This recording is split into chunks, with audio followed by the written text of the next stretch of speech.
Hey everybody, welcome along. This is episode number 5. Now this podcast was a bit of an epic one, but it is absolutely worth listening to all the way through. There's some great helpful tips and advice. Welcome my guest today. It is Victoria Kleinsman.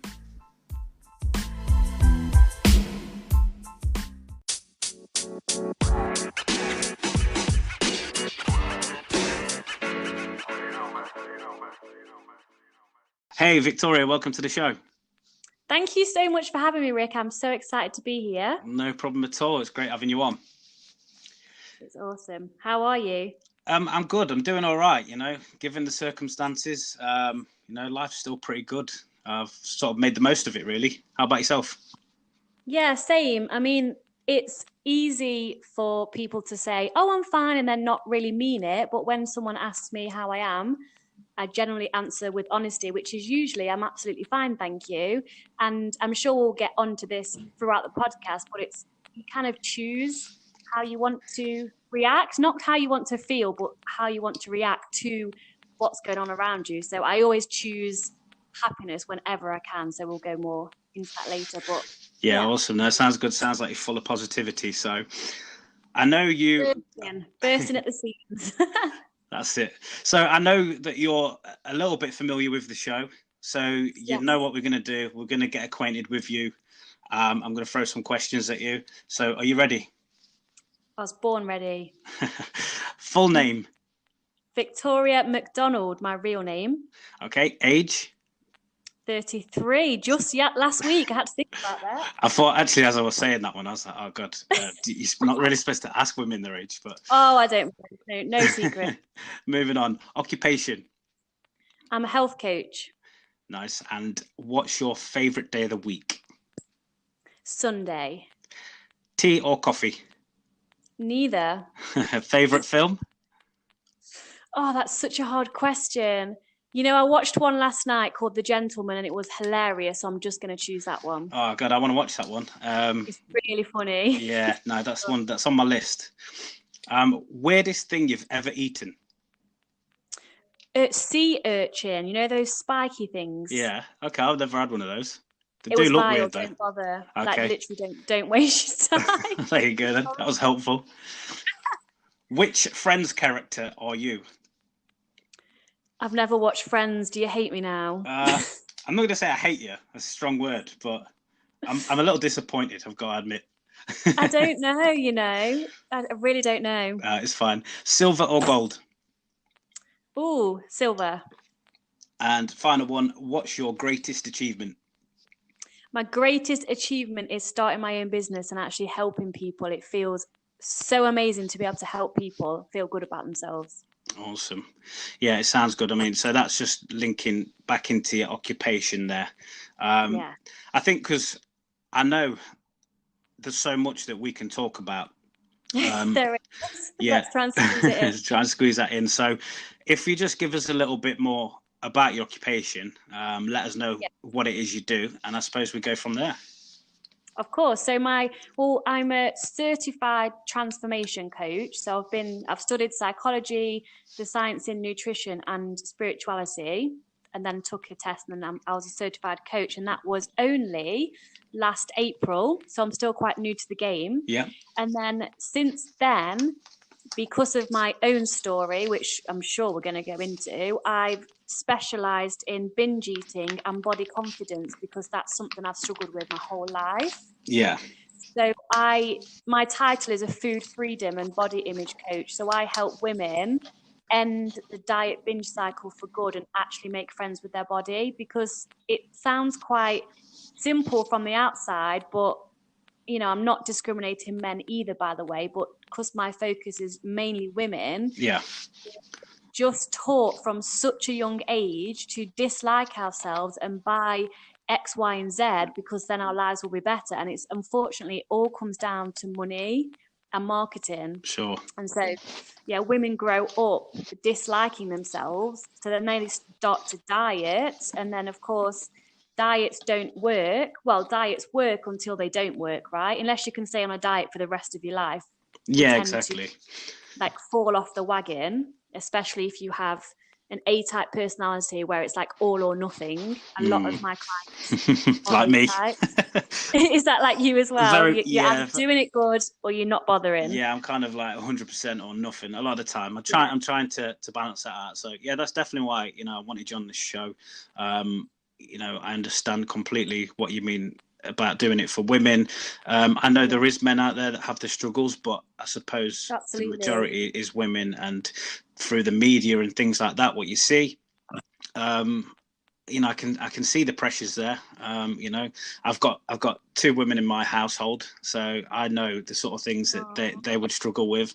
So, you know, very much so, I'm happy to for you to just, you know, talk about, you know, the transformation thing. So when you say you're a transformation coach, you're talking complete transformation in diet, nutrition, well-being, all of those things. Mindset. Yeah. Mindset. I was going to say that key word is mindset, because this was something I didn't get for a long time. So if anyone's wanting to change anything, and that doesn't just have to be health and nutrition, it could be business, it could be the money mindset, whatever, right? It all starts with your mindset, because it goes in a sequence like this. So the way that human beings operate, you have your thoughts and your feelings, which then dictate how you behave. And then however you behave, that then dictates what you do, your actions, and then your actions are your result, which is your reality. So what a lot of people do is when they want to change something, like let's take food as an example, they'll want to, I don't know, stop binge eating or lose weight or whatever, and they'll look at the actions and results. So they're not going deep enough. So they'll be like, oh, I need to stop eating chocolate and I need to eat this and cut all this out and put themselves on this rigid diet. But that's only looking at the actions and the behaviors. Yeah. But if you need to take one step forward and look at your mindset around food, because if you're going to be labeling foods as good or bad, which is what we've been taught, you know, we've learned this as we've been growing up. And yes, there are more nutritious choices, of course, but if you have that mentality where you feel like a good person if you've quote unquote clean today, or you've been naughty or bad if you've had like a quote unquote cheat meal, you never find that balance. And you need to start with mindset, how you think and feel about what you put in your mouth, and that's when you can then change your actions, which then changes your result and then your reality. So you've got to go to the root cause of everything, and that is always mindset and limiting belief. Which are very difficult to change, but you can do it. You can absolutely do it. Definitely. And I suppose then, you know, what first steps do you take into getting that into that right mindset? First of all, you've got to really want it. So I'll use my business as an example, because obviously that's what I specialize in. So say if someone came to me and said, look, I want to stop binge eating, I hate my body, like I've tried every single diet in the world. By the way, I'm talking about me like a few years ago. This is what my clients are. They're like me a few years ago. Can't stop binge eating, hate my body, like I've tried every diet, what the hell am I supposed to do, because nothing's working. So then that's when, number one, you want to change. So you'll do anything to change. You've got to want it enough.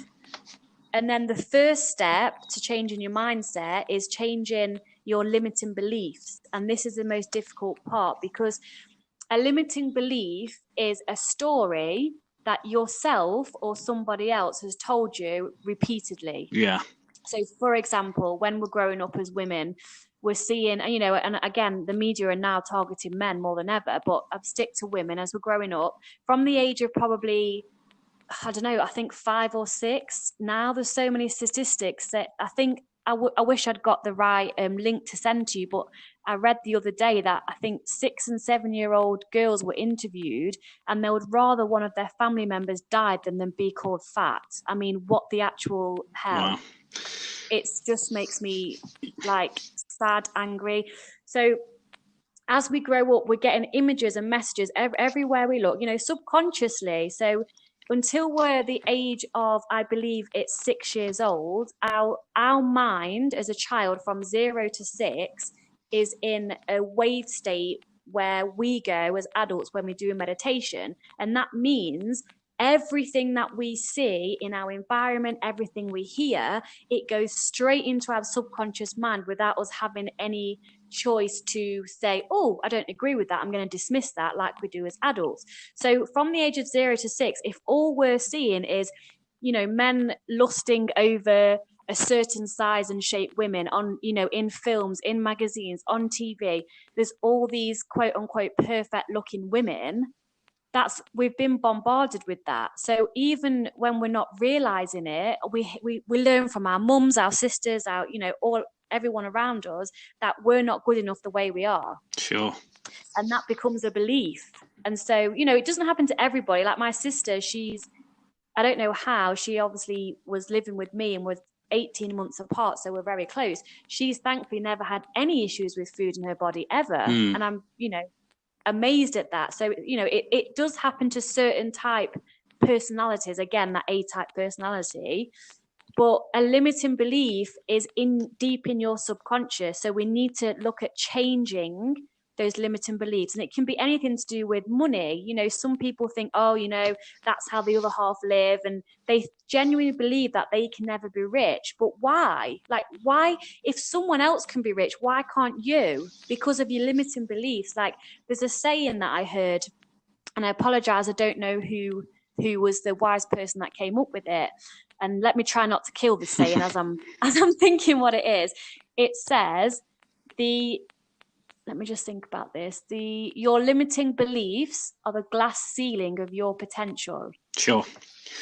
Yeah, I mean, yeah, I don't know if it's the same, but Bruce Lee actually said something very similar. He was, you know, he had a lot of sayings that I'd sort of look up to as well. So very, very kind of similar thing. And I actually posted about that the other day because, you know, I'm very much the same. And I always think about your mind and how that works, and you're only you know, it's always you versus you, you know, you against you in your own head. Oh, yeah. So yes. But yeah, there's a Bruce Lee quote. So I've got this up now anyway because I just posted this the other day. So as if you always put limits on everything you do, physical or anything else, it will spread into your work and into your life. There are no limits, there are only plateaus, and you must not stay there, you must go beyond them. Does that sound? Yeah.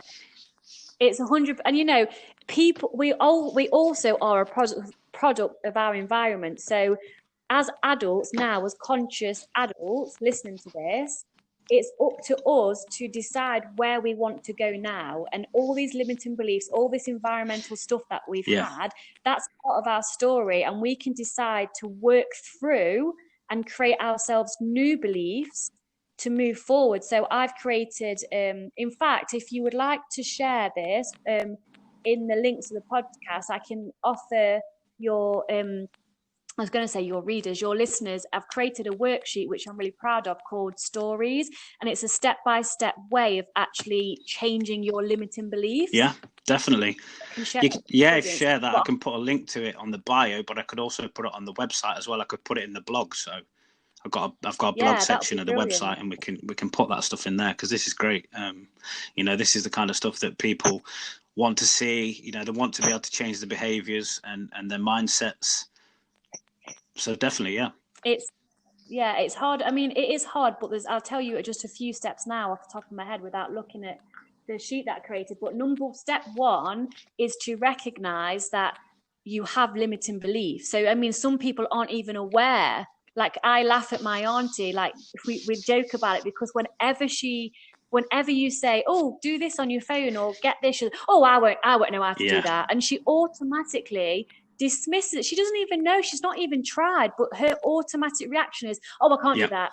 So she's not even aware. So step one is being aware of your limiting beliefs. Like, for example, for me, I got to the stage where I hated my body so much, but I was at the stage where all I desperately wanted to do was to not, am I allowed to swear in this podcast or not? All I desperately wanted to do was not to give a shit what I looked like, but I couldn't drop that thing, that it had this hold on me. I'd done trying to be skinny, but I just couldn't do it anymore. But I didn't want to care what I looked like. So that my belief that I had to change was that I am my body. And, you know, if I'm not lusted after, or if I'm not chased after by men, then it means I'm not loved. But my limiting belief was, unless I'm lusted after, then it doesn't mean I'm not loved otherwise. Yeah. And that was a difficult one to change. So another one, like if you're looking at your body and you think, a lot of women, probably the most what women say is, I'm fat. Okay, so if you want to change that limiting belief, so first of all, that's limiting belief and recognizing that, because it's stopping me from, I don't know, having sexy time with my boyfriend with the lights on, or, you know, just general stuff that it's stopping you. Your body is limiting you because you've decided it's not good enough for going to a party, go on the beach, whatever. So you take this limiting belief, you've recognized it as a limiting belief. The next thing to do is create a new belief, which is the opposite of the one you've just told yourself. So let's go with, I'm not good enough, my body's not good enough. So your new belief will be, I'm perfect the way I am. However, at this moment, that affirmation will not sink in, because you'll have so much inner resistance to that new belief that you've just made up for yourself. So what we have to do is create a possibility. So instead of using an affirmation of I am beautiful, we'd create the possibility of, what if I thought I was beautiful? And you're just creating the possibility of that space. You're just lightening the space around your, I'm ugly, I'm horrible, I'm fat, all this negative, stiff, low vibration frequency. What if I was beautiful? Like, what if I genuinely believed I was beautiful? So, you know, you're creating that possibility because you don't believe it yet. So you're just starting to take little steps towards it. So that would be the second thing. Okay. The next thing you would do, and this is the hardest thing to do, okay? So we're going to stick with this, the body isn't good enough thing. Imagine if you did believe you was beautiful the way you was, which is what your ultimate new belief's going to be, what would the person do? So what would your best self do if she believed she was beautiful already? And then do that thing each day. So this is the hardest part. For example, my beautiful self would put on a bikini and not give a shit. So then, even though you don't feel that you are good enough yet, put on a bikini and just practice not giving a shit. And then before you know it, you're getting closer and closer towards the person you want to be. And the final step, which is also, again, so important, it's on this sheet that I'm going to send, by the way, is to surround yourself with people that support your new beliefs. So find yourself on social media looking at women with body shapes that are the same size as you or bigger, that are rocking their life, that are happy, that don't give a shit, that are doing them. And then bombard yourself with those images, because all you're doing is unbrainwashing yourself, because we've all been brainwashed as we've been grown up, and it's all to do with money. Yeah, definitely. I mean, everything you're saying there is just makes complete sense. And actually, I read a book because I think, you know, and I've kind of been called out on it myself in the past. And this isn't to do with wearing bikinis or anything like that. Don't worry. Are you sure? But you know, being somebody you're not to please other people, or being a bit of a people pleaser and things like that. And I actually listened to a audio book called The Subtle Art of Not Giving a Fuck. Yes, Yeah, read it. yeah, it's exactly. Awesome. So that's, you know, a lot of things that I was listening to on that, you know, made a lot of sense. And I was like, yeah, you know, you don't have to be a certain way. Be yourself. And, you know, that as soon as I think as soon as you can start being yourself, yeah, you're definitely. free. You are free. Absolutely, because if you, again, you have to look at the deeper reasons. So I used to be an avid people pleaser. I learned that from my mum, and I also in an abusive relationship, so I had to please him, else I'd get beaten up, basically. So I know. So when I came out of that, and then I, even not that long ago, maybe a couple of years ago, I would say yes to my friends when I didn't really want to do it. And so the way I got over that was a lot of personal development, building up my self-worth and self-love, which, you know, takes time. It doesn't happen overnight, but if you're willing to do the work, then it will come. And it's so asking myself. So I got real with myself, and I was like, okay, so say I don't want to say no to my friend. Why don't I want to say no to my friend? And it all came down to, because I want them to like me so much. Like, you know, we as human beings, we all want to be seen, to be heard, and to matter. We want love, you know, it's natural for us. But then you can't pour from an empty cup. If anyone's heard that saying before, it means that, you know, if you're just constantly giving yourself to other people, and I don't mean that in obviously a sexual way, but I mean time, attention, energy, when you really don't want to do it, you're not looking after yourself. That's not self-care. So if it's not a hell yes, then it's a Yeah. hell no. And I really still work on that. That's the biggest thing I still need to work on, because it doesn't really come so much from I want people to like me. It comes from the fact that I know that they want me there, and I'll make it a good night me being there, not in like, oh, I'm so amazing or anything like that. But You just don't want to you let know, somebody it will down, be I suppose, in a way, don't you? You feel a little bit bad. You feel like you're letting the team yeah, down. exactly. Yeah, I know what you mean. But you've got to put yourself first. You've just got to, and you know, with the most compassion, you've got to look after Yeah, yourself. definitely. And it's like what you say, you know, there's a lot of things that people say. What you'll hear is like, I'm a product of my environment. You know, you think about, you know, I grew up on a council estate, and I always felt like that. I was very much, you know, what I do now, my job. I never really thought I'd get to where I am now. I'm not in, you know, I'm not a CEO of a big company or anything like that, but I used to be on the tools. I used to work as an engineer, and I never thought I'd get into a more senior position and be like office based and things like that. And how that's come about, actually, I suppose having a good mentor and somebody who has really put a lot of faith in me and given me a lot of confidence by telling me, like, one of the biggest things he told me is that I said to him, like, I need to just polish up on this and that, you know, when I'm talking to customers. And he said, listen to me, don't change. And I was like, are you serious? And I want to be more like you, because he speaks really well and stuff like that. And I just, like, I really admire him. And when we go to meetings and things and meet clients, and he said to me, do not change who you are. He's like, you're perfect. He's like, you're rough around the edges, but it works so well. And it's, you know, it's refreshing, it's raw and stuff like that. And I was like, really? Is this like what you think people like this? And actually, the more I've started to believe it myself, and just be myself in front of customers, they really like me, you know. And I'm like, wow, that's, you know, I never thought that, you know, little old me could make an impression on somebody who's, I don't know, in a really high position, and a business that's very successful, and they're coming to me after saying, and out of all the people that I might be in one of these meetings with, they're pointing to me saying, you know, this guy was great. And I'm going, I'm kind of like still now trying to come to terms with the fact that they're talking about me. But you know, once you start experiencing that and then believing in that, you get more confident and a lot more comfortable. Oh, it's a belief.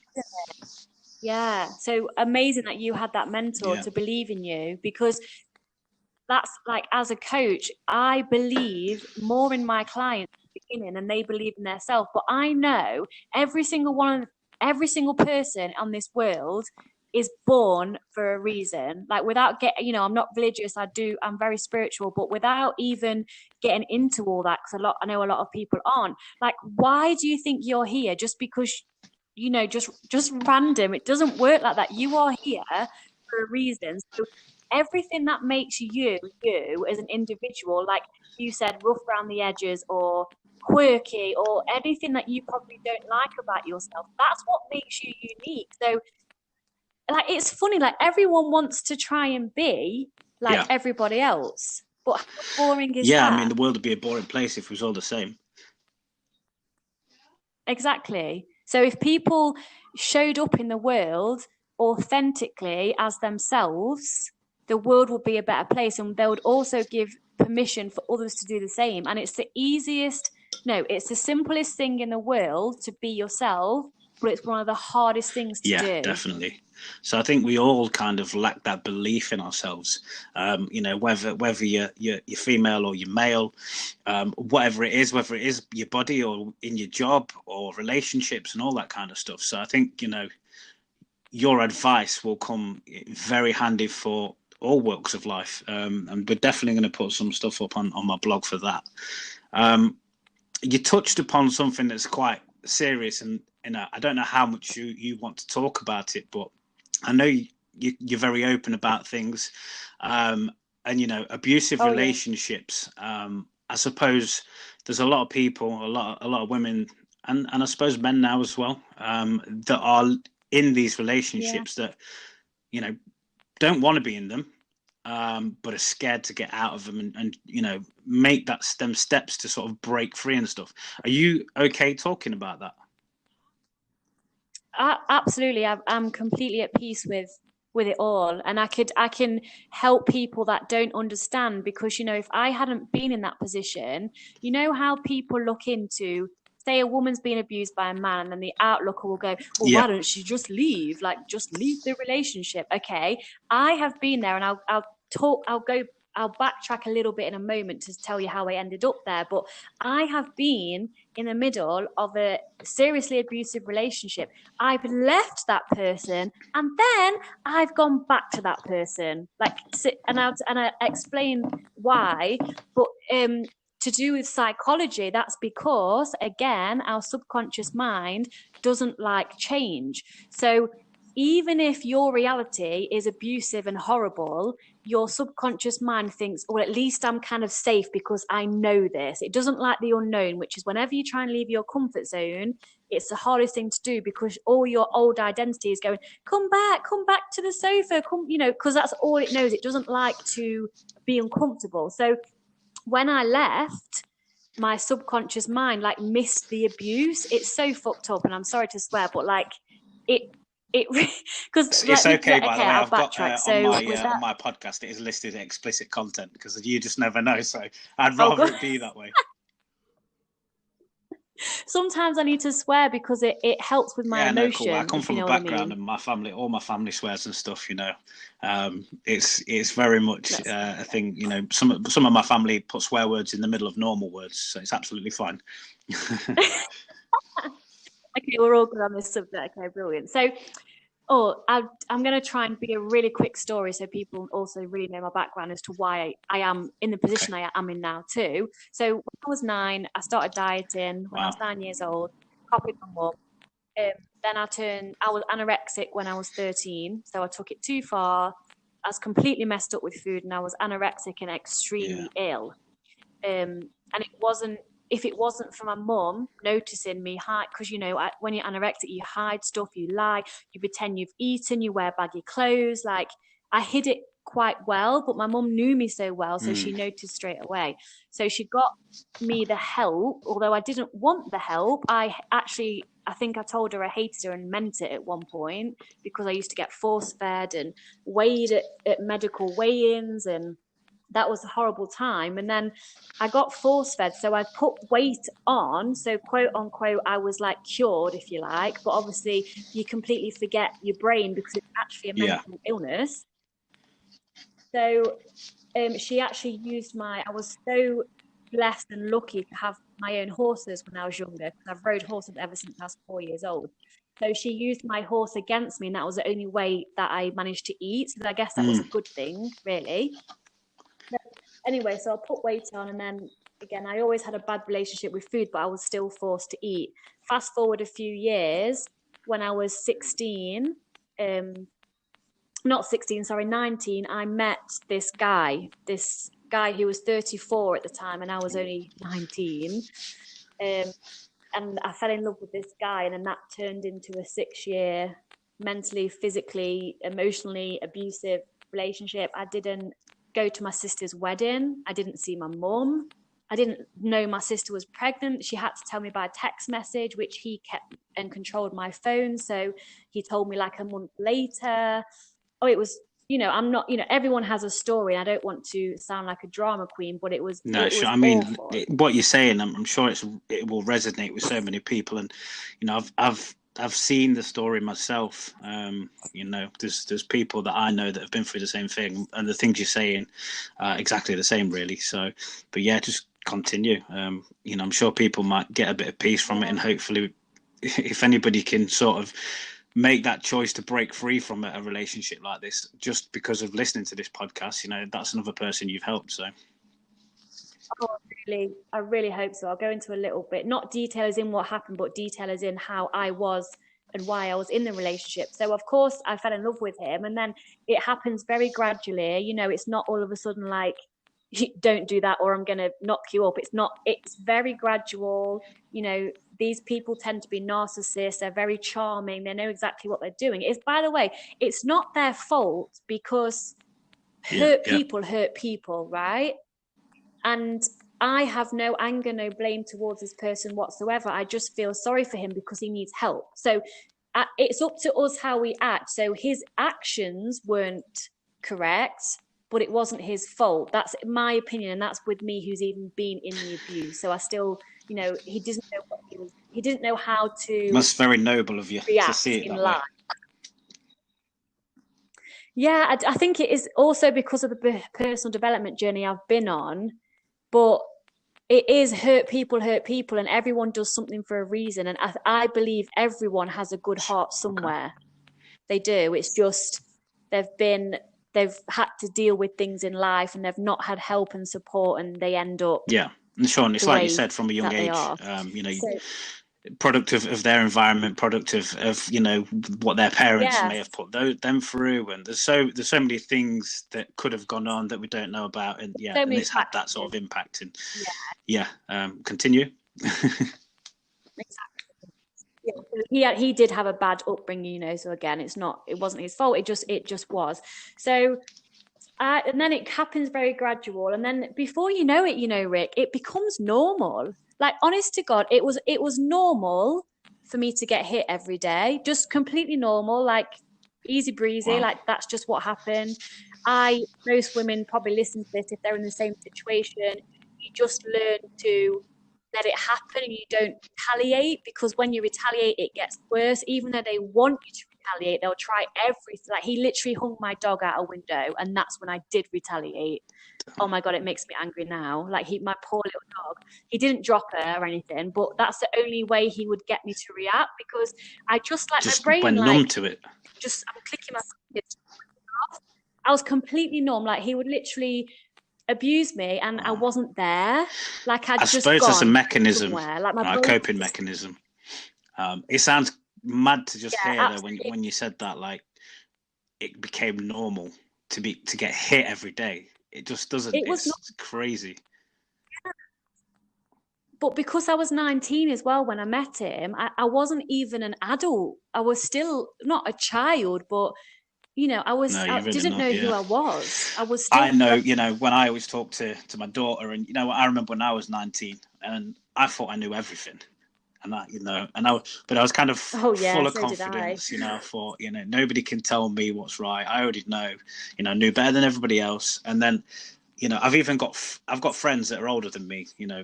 So when I was 19, I worked with a guy that he was like in his 30s, and I still see him now. And he was a great mentor, I suppose, from that sort of age onwards. And he's still there now. He's more like a brother to me than a friend. But he'll even say to me now, "You're a dickhead when you was 19."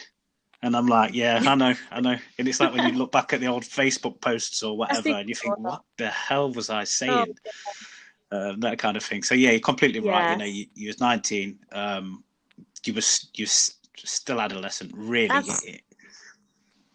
I was, and I missed an important bit out at the beginning. The only reason I did fall in love with him. Well, I don't know now. Now I know what love is, but I thought I loved him at the time. I fell in love more. I was impressed by his money, because I was so shallow, because I was 19 and I was like, oh yeah, he's got a nice car and he's got all this money, and I was like, oh, and he's really older and oh, how special, I'll admit that. I was very shallow and I was external. That's why I became anorexic, because I needed to look a certain way. It was all external. I needed attention. Like, nothing came from the inside out. So now I've worked from the inside out. I don't give a shit if someone says look nice or not. And I think you find that with teenage girls, they tend to look for a man, because I suppose as boys, like I said, at 19 I was a dickhead, and a 19-year-old woman, I suppose, would be looking at that guy and being like, I don't want to be with him, and what's he got to show for himself?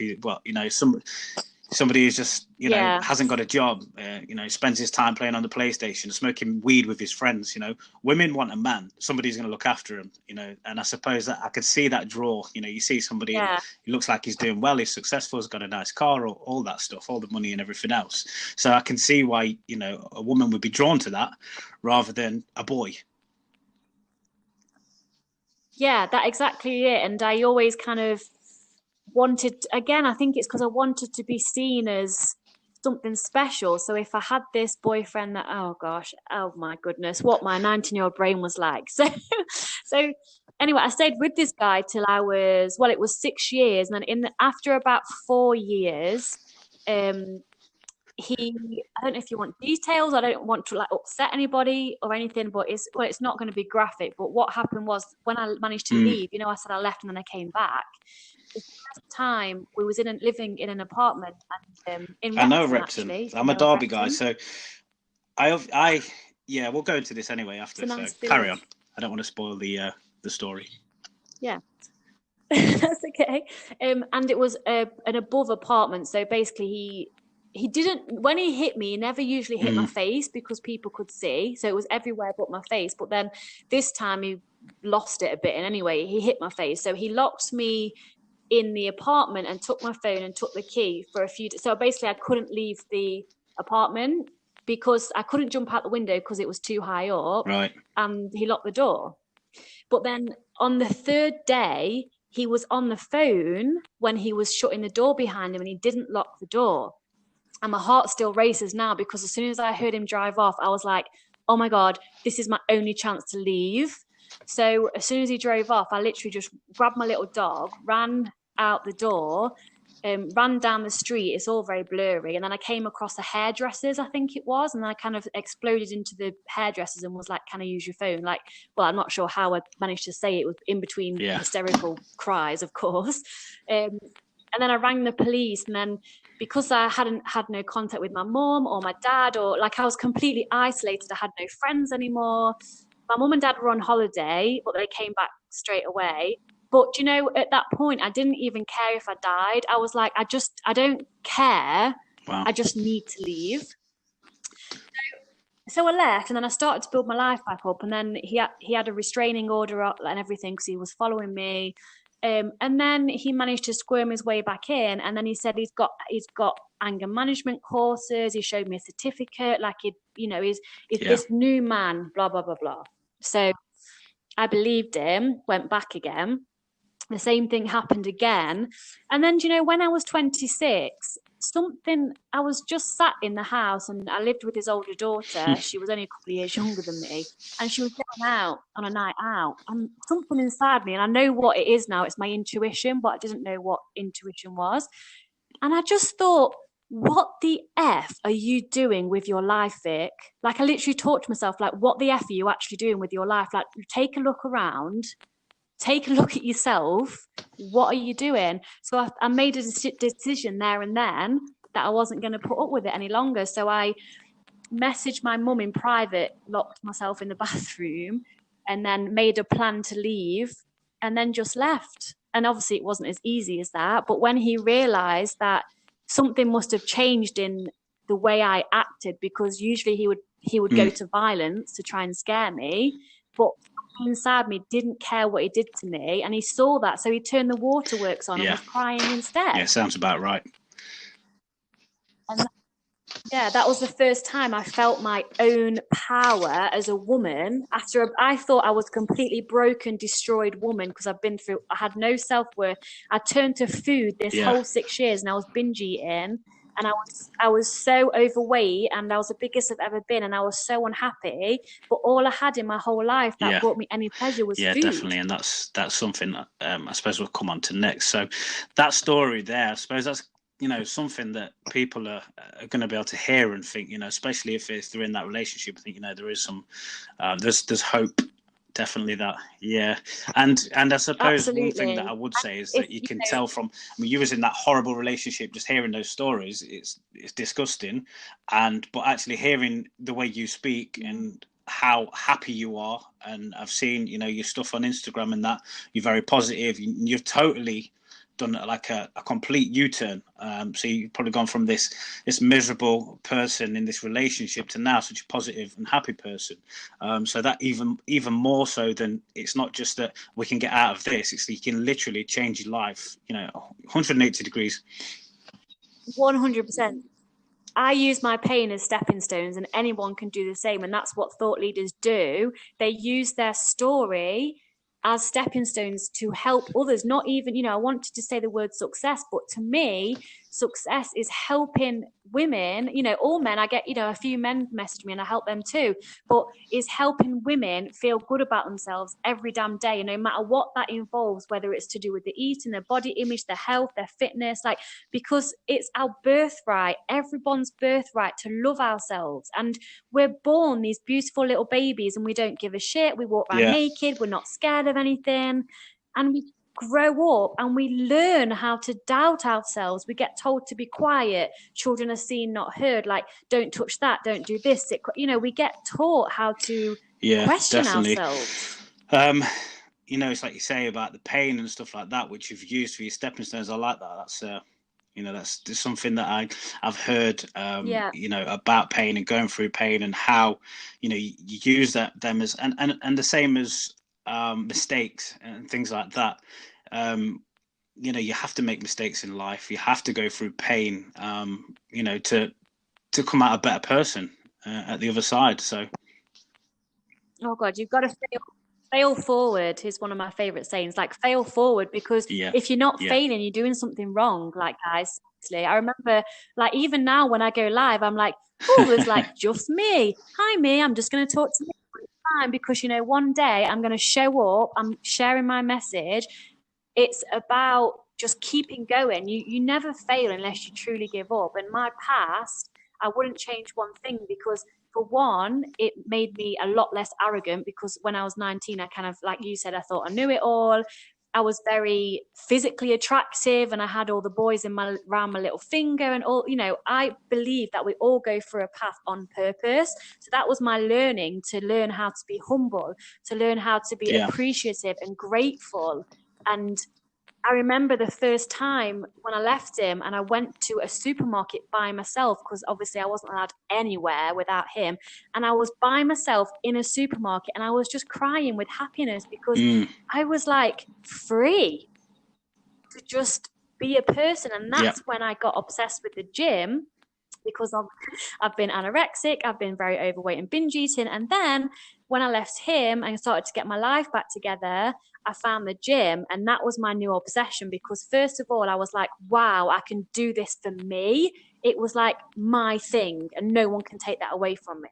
And then because I trained like a crazy, literally I used to get called the machine, but it's because I didn't process the emotions. I didn't go to psychiatrists for what I'd been through. I just put it in the gym. And so the results came, and then I got all the validation again. And, I'd never really healed that. I was always still very external. I needed the external attention. So I became, I was doing a bit of fitness modeling. I was 9% body fat. I was binging my face off and then starving myself, binging my face off, starving myself. And then everyone on the outside was like, oh my God, you look amazing. You've got a six pack. And I was loving it. But then that's when I met Wouter, my now fiance, a Dutch man. I live in the Netherlands, guys, if anyone's wondering.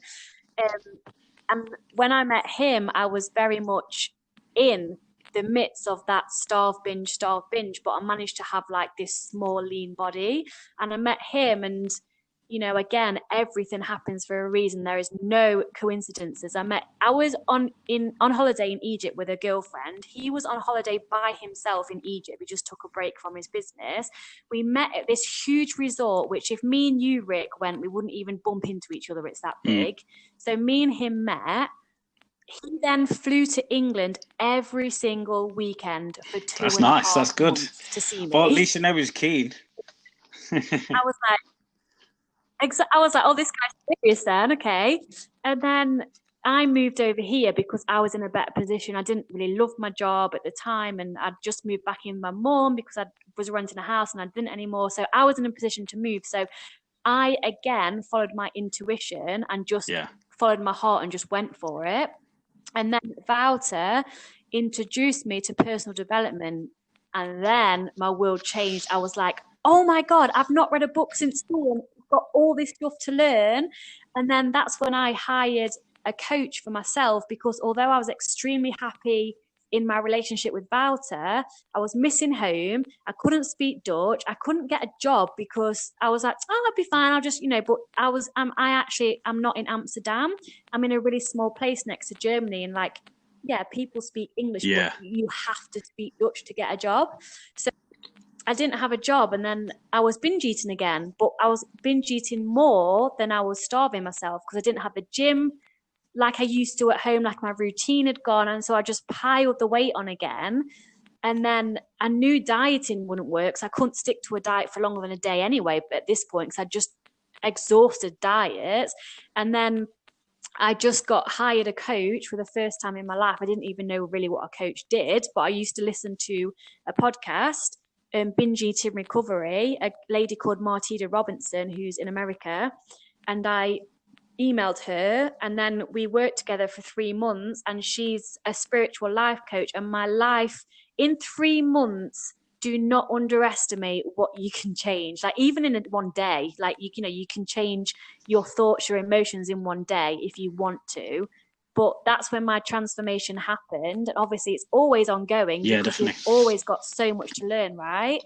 But this is why I became a coach, because the impact she had on my life and the pain I was in and all this food issue and body stuff, that I was like, oh my God, I'm going to be literally 70 and still be worried about if my tummy sticks out or not. I just can't deal anymore. No, carry on. So I was almost finished. And then I just said, so then here I am today, like continuously improving myself and learning and having, the biggest thing I would say for people to learn is to have an open mind and an open heart to anything, even the things that you disagree. If you approach it with openness, great you will words. learn something. I mean, like what you were saying there about binge eating and doing things wrong, again, making mistakes and learning from those mistakes. And when you say about everything happening for a reason, totally believe that as well. This and if you do, I think you can take peace away from that as well. Because if you've always got that mindset and something goes wrong, you lose your job or something like that, if you're thinking, yeah, exactly, so then you're not going to get down 100%. About it, and you're not going to be like, I call it like people having that victim mindset and like, oh, well, it's always me, why has this happened to me? Whereas somebody with that different outlook, things happening for a reason, they will just take it and be like, oh, it is what it is, something good will come along. And I suppose, it takes a lot more than just being able to say it. And I'm very much like that. I do that with, I go to the gym and, I go out running, and I'm not amazing at the dieting. I do have some really good spells. And then sometimes I go, I don't care, and just, drink loads of beer and eat what I want. But I'm one of those people. And sometimes I'm not as sort of empathetic with other people as I probably should be, and just be like, look, just get out there, and get your head right, just get on the road and start running, or just start here and do this. But everybody's in a sort of a different situation, a different start point. So there's obviously a lot of steps that have to be taken for certain people to get to that point. It's choosing the next available positive thought to them. So like, I call it bridging your thoughts. So yeah, it's all right, us positive people, which by the way, anyone listening who isn't, it takes work, but the more you work at it every day, it will become your default. Like for me now, my default setting, if you like, in my brain is positivity, which is actually ironic because going into psychology again, our brains are wired to be negativity biased because our brains, like 10,000 years ago, our bodies actually haven't evolved, and we're constantly looking for some danger. We're looking for something wrong because otherwise that would have been life or death. So still today we do that. So if you keep practicing positivity, and also if you're feeling shit, some days I'm like, I feel shit, I feel sad, if you give space for your emotions, so it's not just putting a positivity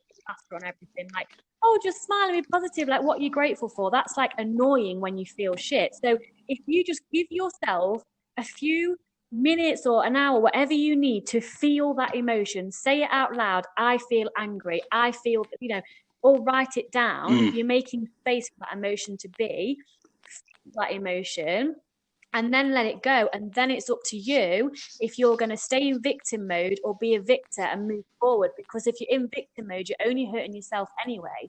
So once you start to look at the bigger picture, we also like to be in victim. I'm probably in victim mode sometimes. We're not, bloody hell, we're not perfect, but I recognize when I'm doing it, and sometimes I like to be in victim mode because it's a childhood thing where if you're Mardy, if anyone doesn't know what the word Mardy is, it's an English word like Yeah, I sulking. suppose. Would you say the word I mean, sulking? I'm sure most people know what Mardy is who've been listening to this because I think majority of the listeners are English anyway. But yeah, definitely. Like, I don't know how else you could put it. To be honest, it's a feeling, isn't it? It's like one of those um, in a bit of a huff, just not feeling. Yeah, Yeah, like a almost child, tantrumy.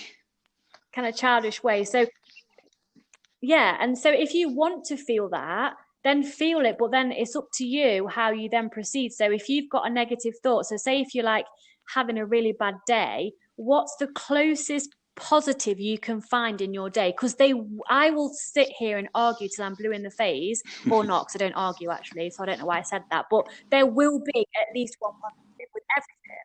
Like the coronavirus, my heart goes out to so many people that have either really ill or they've died.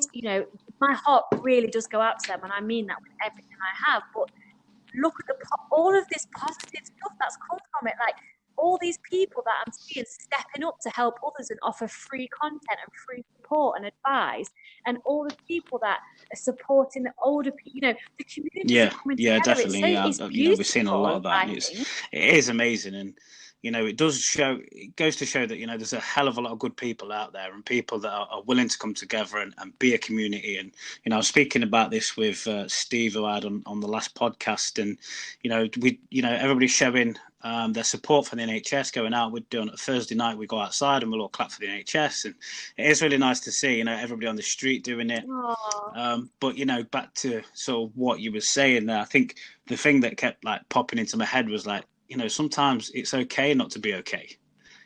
You know?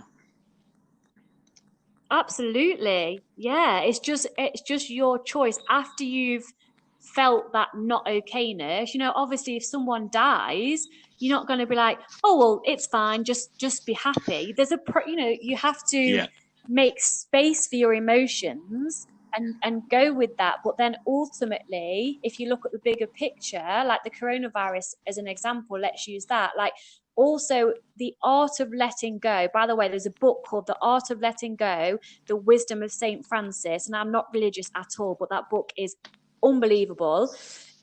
Because what's the point in fighting what we can't control? Even back down to body image. If you're stood in front of the mirror and you hate what you see so much and you're constantly wishing you were different and like, let go, stop fighting with yourself. You don't have to like it, just accept where yeah, you're at and start to make a change. But acceptance is freedom. Like if someone asked me to describe how I feel now compared to all the times that all the stuff I've talked about, the one word I would use is I'm free. I'm completely free. I'm free from myself. Like it's hard to describe how free and how amazing that is, because I don't really care what anyone else thinks because I know who I am in my heart and I follow my heart and I'm a good person. My body doesn't define me. So if I have a bad body image day, it's not going to stop me from doing anything because my body's going to change anyway. If I get pregnant or if I'm like 70 years old, I'm yeah, not going to have like abs anymore. So am I not going to love myself then because I've not got a six pack anymore? Like you need to learn how to love yourself from the inside out. Yes, health and fitness is important. That will always yeah, be an important part because that's self-care. But people need to just learn how to relax and just give themselves so much self-compassion and self-love as they would give to their own daughter, son, mother, father, sister, brother. But we don't do that. We're amazing at being compassionate and understanding and patient with others, but we talk to ourselves yeah. like Sure, you got shit. to give Well, yourself a how does break that work? sometimes, and It doesn't. yeah, like you say, love yourself a little bit. It makes total 100%. sense. Um, I'm quite Yeah. conscious of the time at your end. I know you're an hour in front, so there's so much I want to speak to you about, and I don't know how much time you've got. I'm still good to go. My bedtime, everyone will be like, oh my gosh, is she being serious? My are you ready for this, Rick? My bedtime alarm at 8 o'clock says start my bedtime routine. So then at 8 o'clock, I go and do my nighttime journaling, take my collagen and my inulin powder, which is for fiber.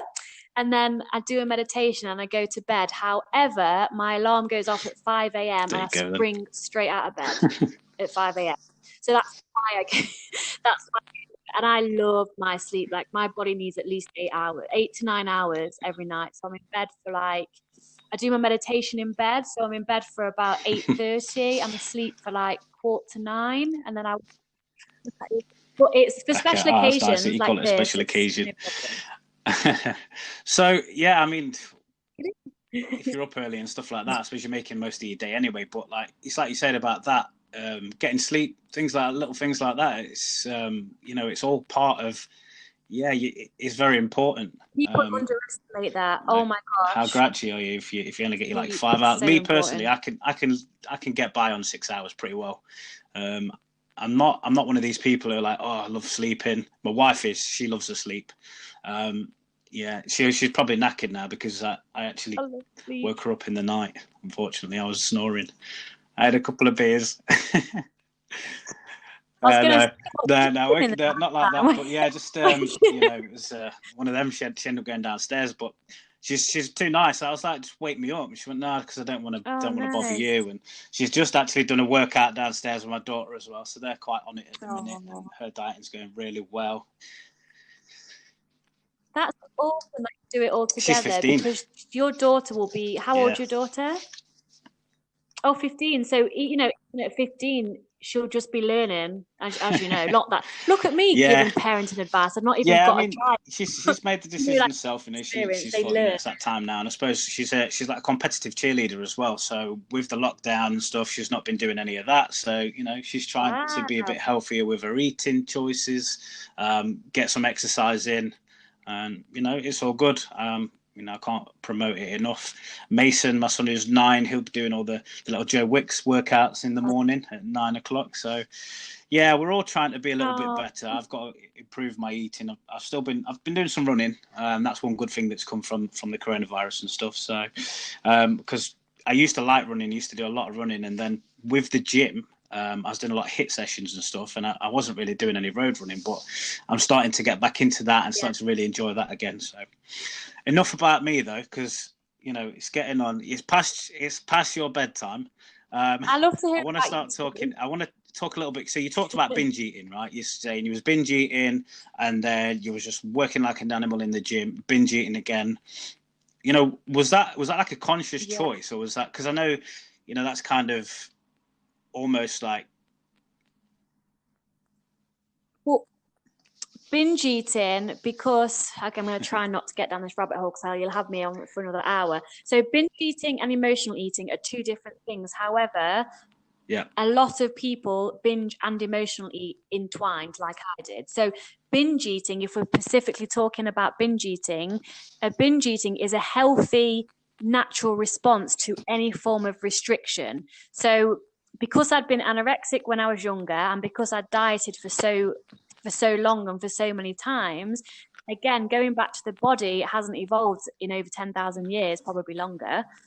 When you're restricting food of any kind, even if you're doing it just in your head, like, oh, I can't have that, or I'm going to start my diet tomorrow, or any form of restriction, your body physically goes into starvation mode. And I don't mean like your metabolism slow down. I mean, that does happen. But what I mean by that is it will send signals for you to start hoarding food, eating a lot of food, like basically binge eating, because it thinks you're actually in a real life famine. It doesn't know they've got Tesco down the road with like the shelves full.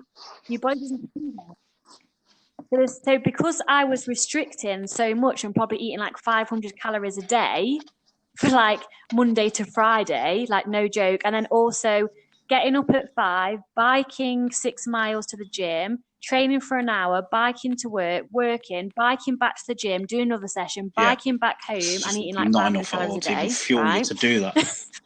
So no way. So when Friday came around, and again, I've learned this unfortunately from the gym because of the whole cheat meal thing.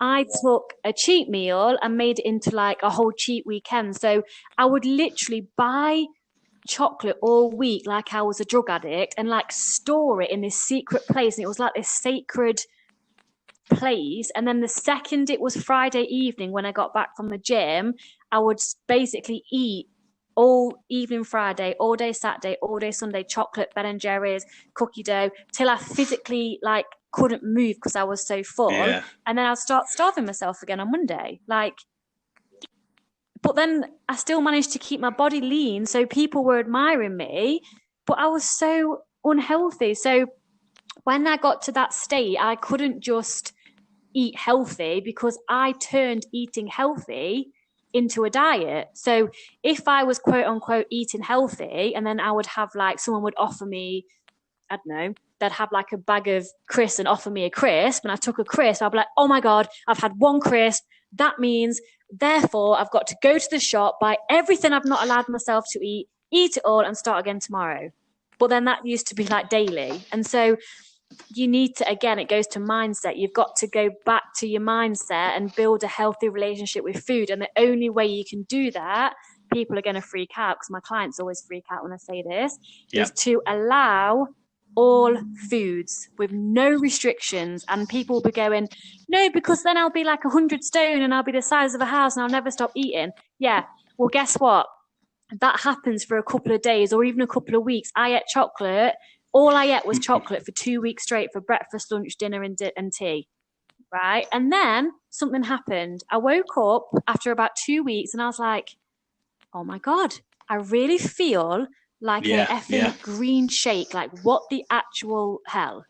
And so I had a green shake, and then I was like, ooh, what else? And then I started building a relationship with myself, and I started listening to my body, and my body was like, hey girl, I want you to have some like cheese and beans or jacket potato. And then one day she'll be like, hey, I really feel like some fish. And then one day it'll be like, I want a bag of cookies. And, you know, it's learning to have faith in what your body knows, because your body is the best nutritionist they ever will be, because your body knows best.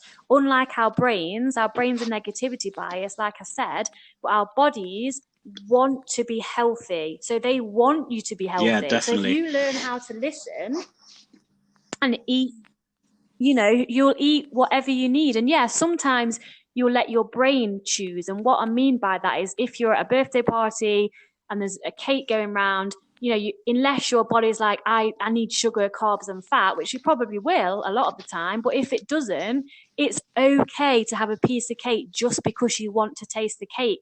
Once you accept that whatever my eating is, it is okay. I am safe. I'm loved. I'm whole. It's okay. Even if you've quote unquote binged, it's okay. I love myself anyway. And the amount of times my coach used to say to me, I'd be like, oh my God, I've binged, I've had this, I've had that. And she'll be like, it's okay. Like, you love yourself anyway. And I was like, oh, it's okay. And then when I actually understood that it was okay, the binges stopped, because it wasn't like I wasn't rebelling against anything, because I was allowing everything. Yeah, no, so there was nothing to rebel against. Makes sense. And Does my that wife make will love sense? this, because she's started, I know you call it a diet, but it's not a diet, because all she's doing is she's just making sure that she's not overeating. She's just eating a balanced diet, but still allowing herself to have things just exactly how you said there. So now she loves the chocolate, and she's lost. I should know really, but she's done well. I think it's like 16 pounds now in, I don't know, the last, and at a steady rate as well. So I think that's another thing. There's so many things that I could talk to you about, and the things that you were saying there.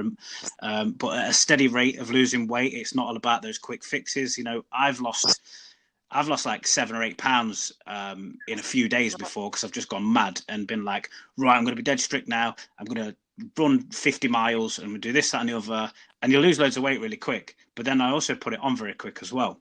And because and how it wasn't fun great, was that? admit. How fun was doing all that? I've learned to relax a lot with myself, and probably too much, because now I just do whatever. But I'm not at that point. I used to be a lot more bothered about what I look like. I still know I could do with losing a little bit of weight and that, but I'm not overly conscious of it. You know, I'm quite happy. I'm content.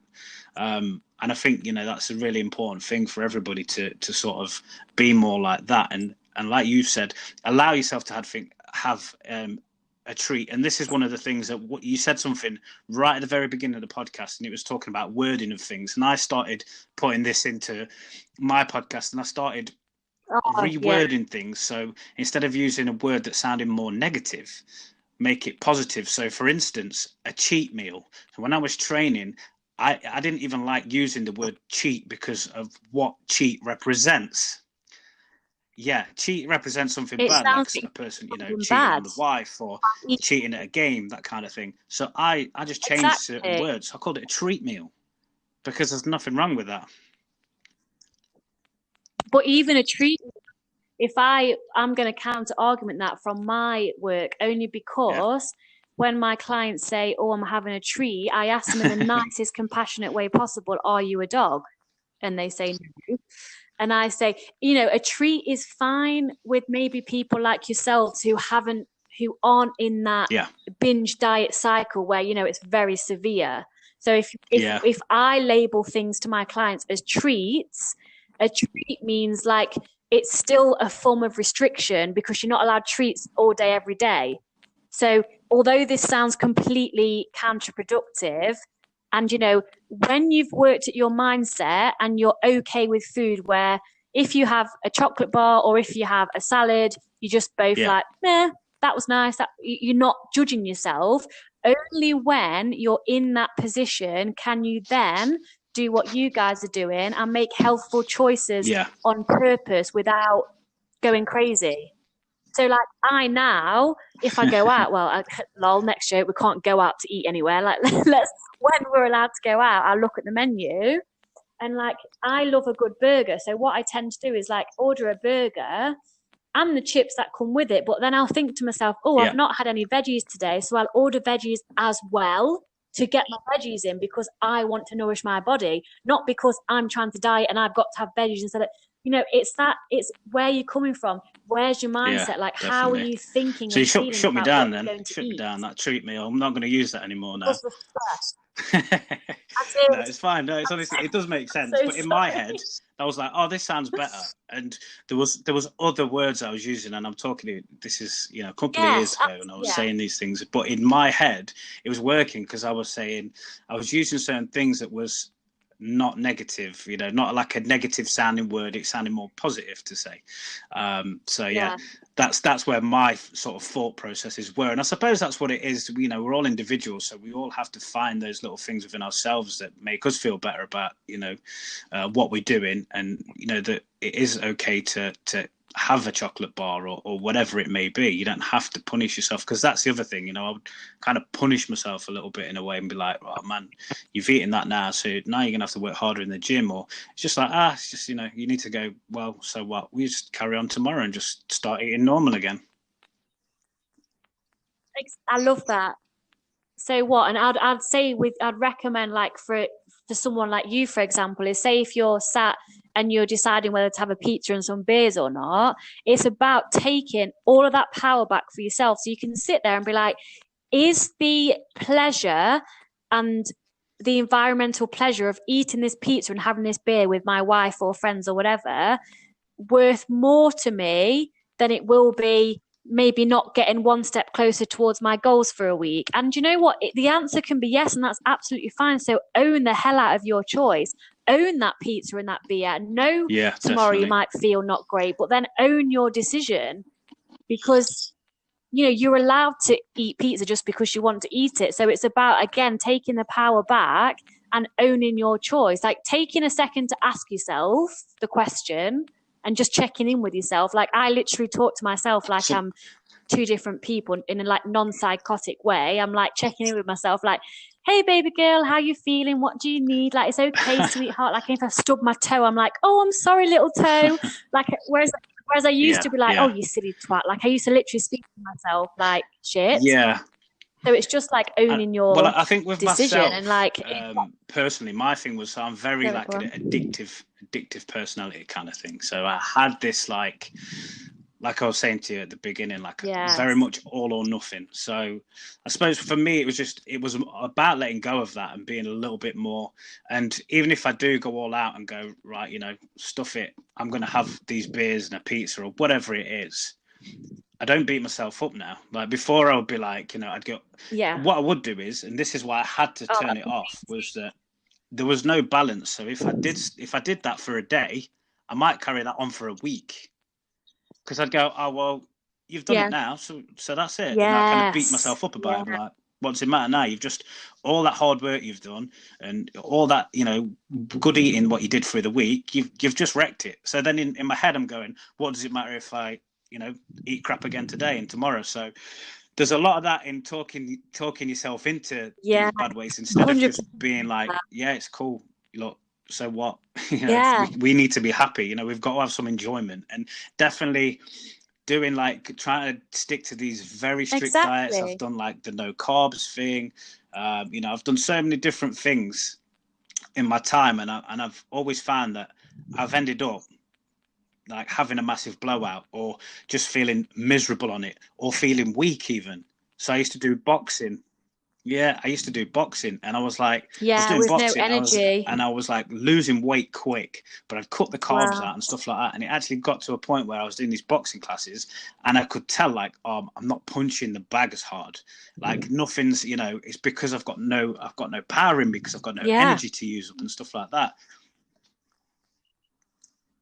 Yeah. You've got no glycogen in your muscles if you're eating no So, I mean, I carbs, like think power sort through of your to evaluate workouts all or that is anything. it's like, it's no point in going on one of these fad diets. The whole thing is it's just a lifestyle change and just keep yourself healthy, eat those vegetables and stuff. And like you Oh, said earlier 100%. about, when you say, oh, I fancy the shake, a green shake. I think it was when we was on holiday last year. We was eating a lot of, how you do, it's all inclusive. You eat a lot of crap and it got, Yeah, it's environment. well, we got Exactly. to the You know, point and you're I only turned there around once, to so my of wife and I course you're said, going to. I really want some vegetables. I just want loads of vegetables. I just feel like I need vegetables. And she was like, yeah, me too. Yes. And actually, when we got back, that was it. We just started eating Amazing. more vegetables again. And it's like your body's telling you, yeah, Your body knows. Your body knows. And like what I want to just comment on one thing you said in your old mindset when you used to say to yourself, oh, I've just ruined like all my healthy meals that I've had for the week or whatever. So you then were only thinking in regards to body fat, whereas you've still nourished your body mm, for that whole week. So that's still a good thing. You've not ruined anything. But again, it's because we're all fixated on appearance. So when you said to me, you could do with losing a bit of weight, like what are you comparing yourself to, like compared to what, like I who just says you feel need like to lose just for weight, me, like just for compared to where what I know the I was happy looking like. It's not, and like I said, I'm not. It's not something that I'm not really that bothered either way. But um, I feel like yeah, I could probably look a little bit better, and I don't know. It's one of them things, in the if when I look in the mirror. So I don't weigh myself. That's one thing I don't do. I don't count calories. Um, so I yeah, just me go, neither. you know what? If Me I neither. Oh look in the God, mirror, never. I'm quite happy with that, and it might not be just to do with vanity or anything, just to do with like how if you're eating well, if you're doing well. Another thing, my skin used to get a lot drier because I knew I was eating crap and I wasn't drinking enough water and stuff like that. So one thing I do Yeah. need to do is drink more water. But yeah, just personally, that's how I feel like I could look a bit better, and I feel like it's not for anybody else but myself.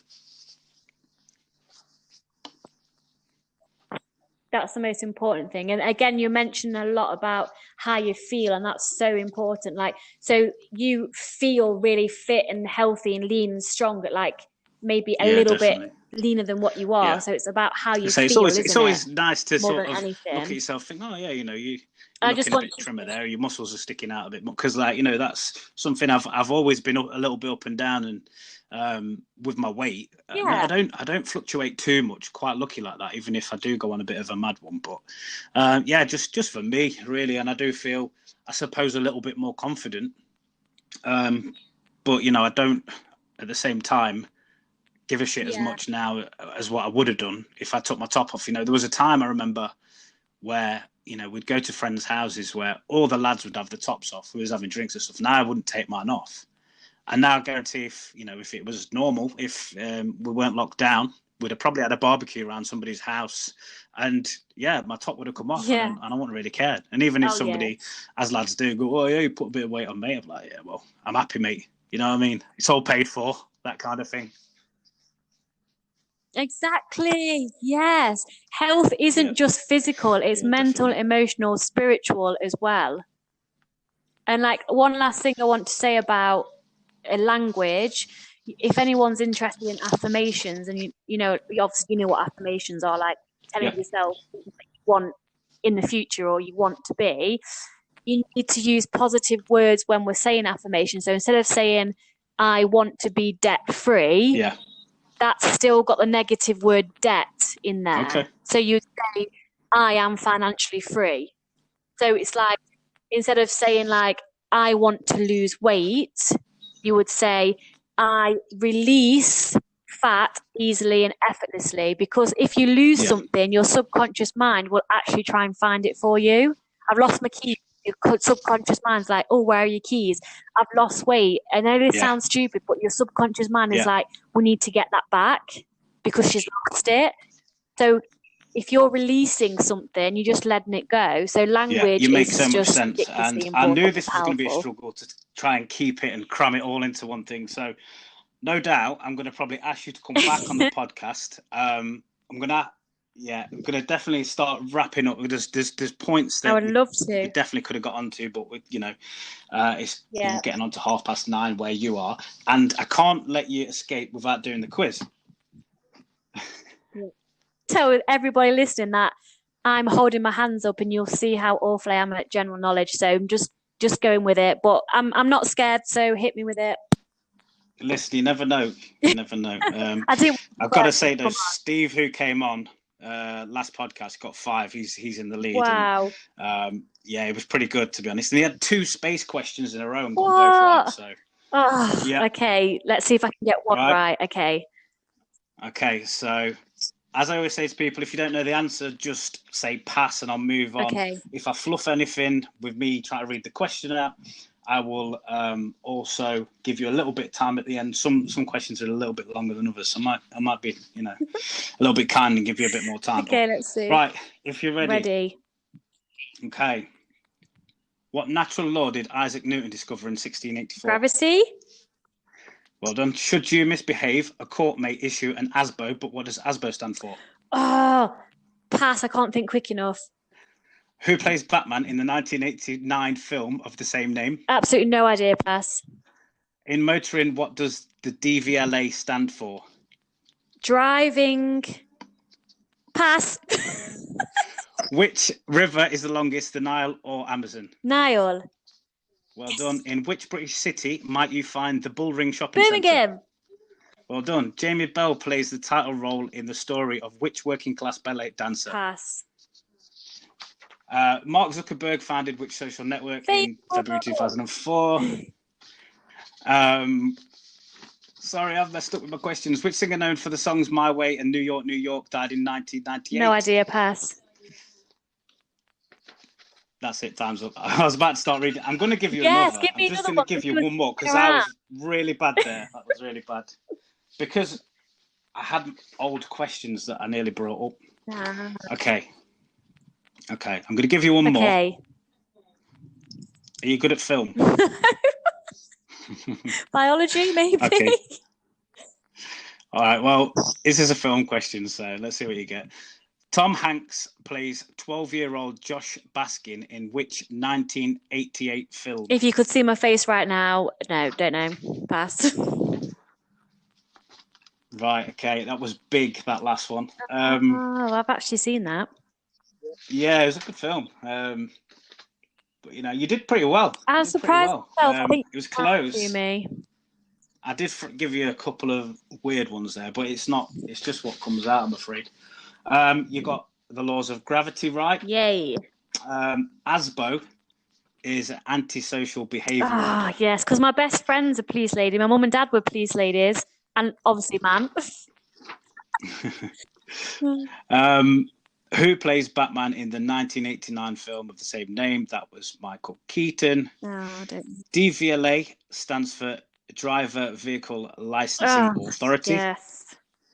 You got the now correct. Yeah. You got Birmingham correct. Yes. Jamie Bell plays the title role in the story of which working class ballet dancer? That was Billy Elliot. Oh, I've not even seen that. How bad is that? Yeah, I've not seen it either, to be honest. So again, you're obviously the film one's through you there. Yeah.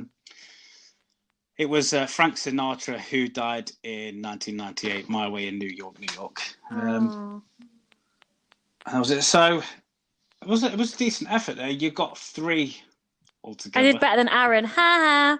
You did do better than Aaron. I mean, it's joint second place. Same with Sandy Ryan got 3 as well. So, was it? Actually, no, hang on a minute. I'm wrong. I've missed one. Mark Zuckerberg founded which social network? 4. He got 4. Yes. Yeah. So, yeah, he actually second, just behind Steve there. So, well done. Thank you. I'm surprised myself. My limiting beliefs of my no common knowledge. Did you see that? I automatically said, I'm not going to... Exactly, yeah. Limiting belief. Yeah, you got to practice what you preach. Yes, you're exactly right. Right, it's been amazing. So, Thank you. Yeah, it's been brilliant. You've been a great guest, and I know there's so much that you can talk about, and there's so much more I would have liked to have picked up on. So if you want to come back on, I'd gladly have you back on. I'd love to. Absolutely. Excellent. And in the meantime, can you just give us all your socials, your Instagram, Facebook, websites? I know you've got a podcast yourself. Yes. If you can put that out there. Oh, absolutely. Thank you. So although my real name at the moment is Victoria McDonald, my business name is going to be in my married name, because I'm manifesting. He has actually asked me, so we are going to get married. So my handle on all social media is Victoria Kleinsman, and you spell Kleinsman not the English way. So it's K-L-E. Oh my God, I can't even spell my name. It'll be Victoria Kleinsman, and my podcast is called Victoria's Secrets to Health and Happiness on any platform. I love that play on words. Yeah, there. and it's not taken, you see, because it's a secret with the S at the end, not secret. And my website is www.victoriakleinsman.com, and there's actually a free 5-day course on there that gives you an insight into how to stop dieting, how to stop binge eating, and I've got loads of little worksheets to help with your body image that get sent for free as well. And I'll obviously I'll give you the story worksheet that I created so you can share that with your guys too. Yeah, definitely. I mean, as I say, I'll put it up on as a blog post on the website, which is projectpod.co.uk. And yeah, all of your socials there, they'll go into the bio for this podcast. Your podcast itself, everything will be there. We'll put I'm slowly filtering more and more stuff onto the website. So if people, haven't managed to write down your full name and stuff like that, it'll be on there. Your name will be on the podcast title anyway. So yeah, check the notes, guys. Don't it's Victoria Kleinsman, but the I and the E is the other way around. It's not that little saying I before E, except after C. It's not. It's E and then I. Yeah, right. Okay. So still trying to figure out how to spell a second name yet, but you'll get there. We'll get there. But awesome. I've absolutely loved it. And anyone who's listening, whatever time of the day listening to this, have a beautiful day. And positivity is only a choice away. I know that sounds so cringe, but it's true. Whatever you're at right now, ask yourself, challenge yourself. Can I find at least one positive thing that is going on in this shit time right now? And you will find one, I promise. If you don't, then hit me up and I'll find one for you. Awesome. Thank you very much. Absolutely stole the show. Thank you. I've loved it. Thanks, Rick. Thank you.